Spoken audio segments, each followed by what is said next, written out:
오늘 히브리서 11장은 우리가 잘 아는 대로 별명이 있죠. 무슨 별명이 있느냐면 믿음장이다 이렇게 알려져 있습니다. 믿음장. 믿음에 관련돼서 유명한 인물들의 이야기들이 간략하게 소개되면서 믿음의 위인들을 소개하고 있는 장이죠. 그래서 히브리서 11장은 믿음장이라고 하는 별명이 있습니다. 구약을 잘 알고 있는 유대인들에게 믿음이 무엇인지에 대해서 그 사람들을 통해서 설명을 하는 겁니다. 그러니까 예수님 이전에 성소나 제사를 통해서 구원을 받는다 이렇게 생각을 하고 있는 유대인들에게 아니다. 성소가 제사가 구원을 주는 게 아니라 너희의 믿음이 구원을 받는 거야. 구약에 있는 많은 그 위대한 조상들이 믿음으로 하나님 앞에 의롭다고 인정받았고 믿음으로 구원받았어. 그러니 성전이 아니야, 제사가 아니야, 예수 믿는 믿음이 구원받는 거야. 이걸 설명하기 위해서 이 히브리서 11장은 믿음의 위인들, 이 사람들을 소개하면서 우리에게 믿음이 얼마나 소중한지를 소개하고 있습니다. 예수님이 왜 제사가 필요 없느냐, 그리고 이 히브리서 기자가 왜 제사가 필요 없느냐라고 하는 이야기를 하는 이유는 뭐냐면 예수님이 성전 제사를 완벽하게 다 완성하셨어요.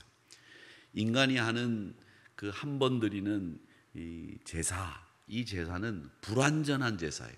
흠 많은 인간이 하나님 앞에 나와서 드리는 제사는 불완전하다. 그러나 흠없고 완전하신 예수님이 그 제사를 완벽하게 완성하셨기 때문에 이제 예수님 믿는 그 믿음으로만 살면 우리는 더 이상 제사 필요 없다. 이런 얘기를 하고 있는 겁니다. 그런데 문제는 뭐가 문제냐면 이 성전은, 제사는 눈에 보이잖아요. 그렇죠? 성전은 눈에 보여요. 보면 성전이 눈에 보여요. 여러분 어디 다니실 때 제일 먼저 건물 중에 어떤 건물을 보죠? 교회 보시죠. 교회. 그렇죠? 어디를 가든지 야, 저 동네 교회 있다. 저런 조그만한 동네도 교회가 있네. 와, 교회 이쁘다. 근데 요즘에는 시골 교회들도 얼마나 이쁘게 지어놨는지요. 크게 안 졌는데도, 조그만하게 졌는데도 이쁘게 지어놨어요. 그리고 어저께 제가 인터넷을 보니까 인터넷엔 교회 이름이 청란교회가 있어요. 청란교회.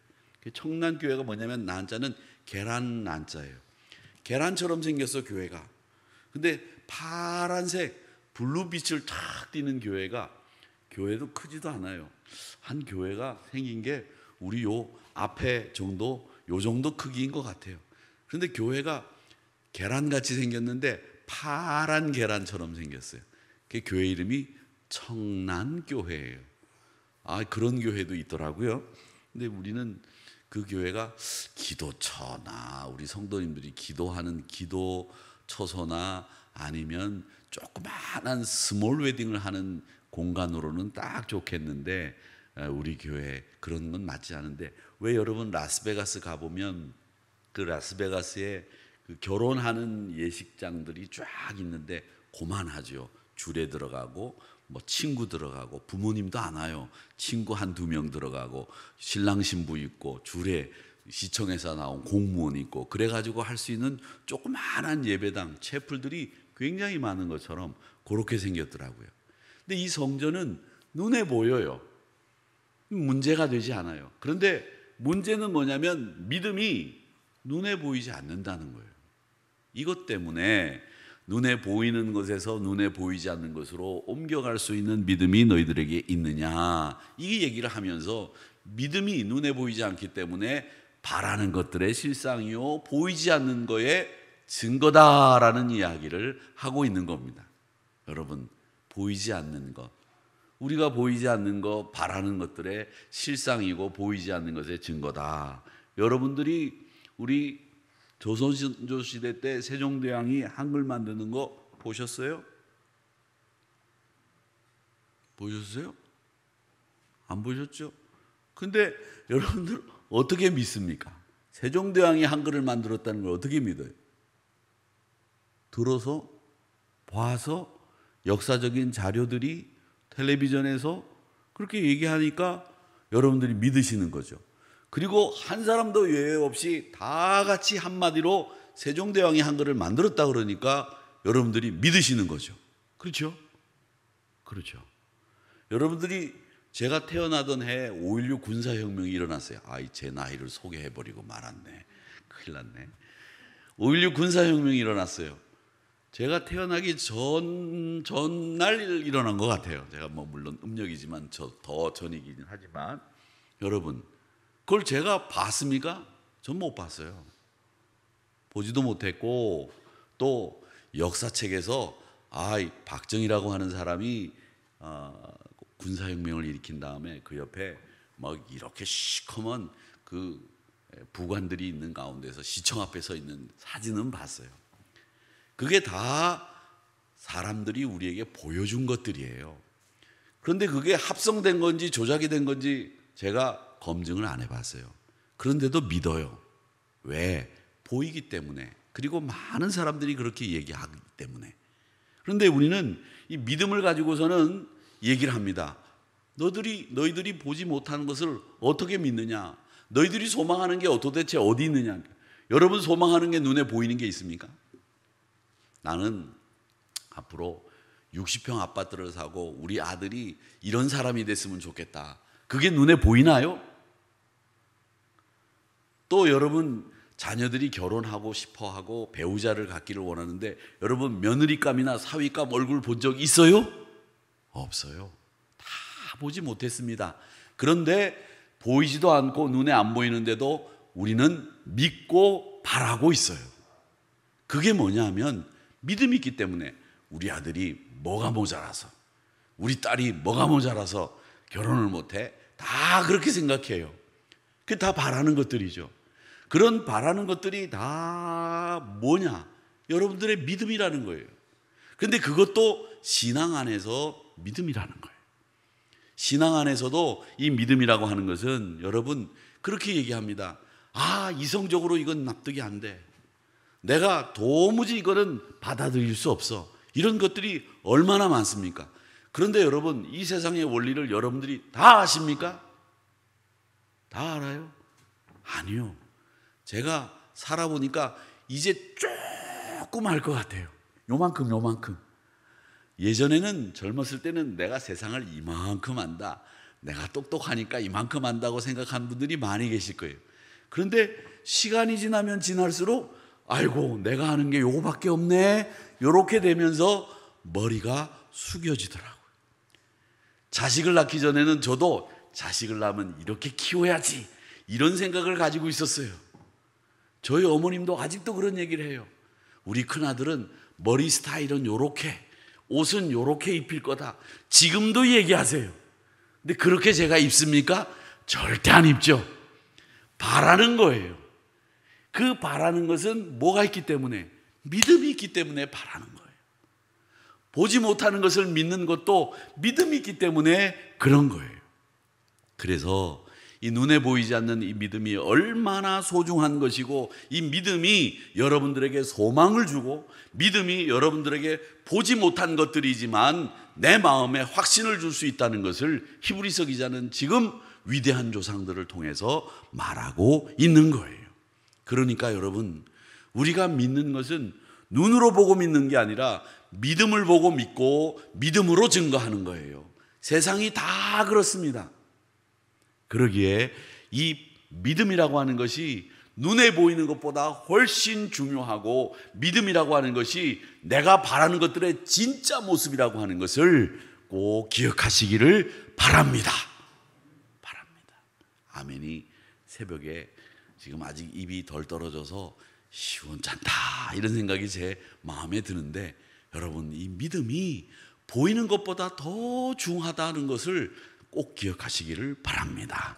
자, 그러면서 오늘 4절에서부터 7절까지 말씀에는 아벨, 에녹, 노아 이 세 사람을 소개하고 있습니다. 여러분 아시는 것처럼 아벨은 어떤 사람이에요? 제사를 하나님 앞에 드렸는데 그 제사를 하나님이 받으신 사람, 아벨입니다.